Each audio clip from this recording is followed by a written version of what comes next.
ஈய பேனாக்கி பேனையே பெருமாளாக்குறதுல பிஜேபி காரங்களை அடிச்சுக்க ஆளே இல்ல. பொய்ய திரும்ப திரும்ப சொன்னா நிஜமாயிடும்னு நம்புறாங்க.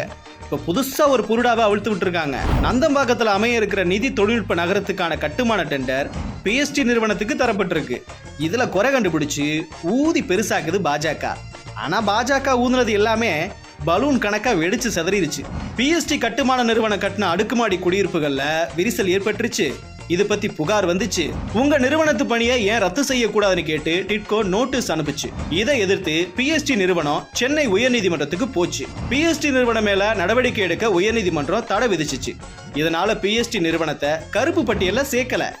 இதுதான் நடந்துச்சு. தடை விதிச்ச நிறுவனத்துக்கு மீண்டும் பணிகளை கொடுத்தது போல தோற்றத்தை பாஜக ஏற்படுத்த முயற்சிக்குது. நந்தம்பாக்கத்துல நிதி தொழில்நுட்ப கட்டுமானத்துக்கு இணையம் வழியே டெண்டர் விட்டுருக்காங்க. இதுல 3 நிறுவனங்கள் பங்கெடுத்தாங்க.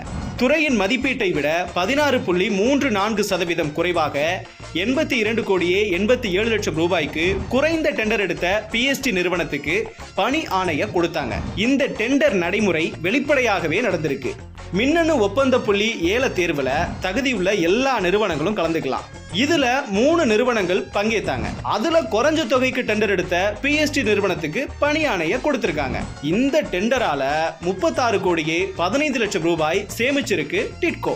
இதுல எங்க இருந்து தப்பு கண்டுபிடிச்சீங்க புருடா பாய்ஸ்?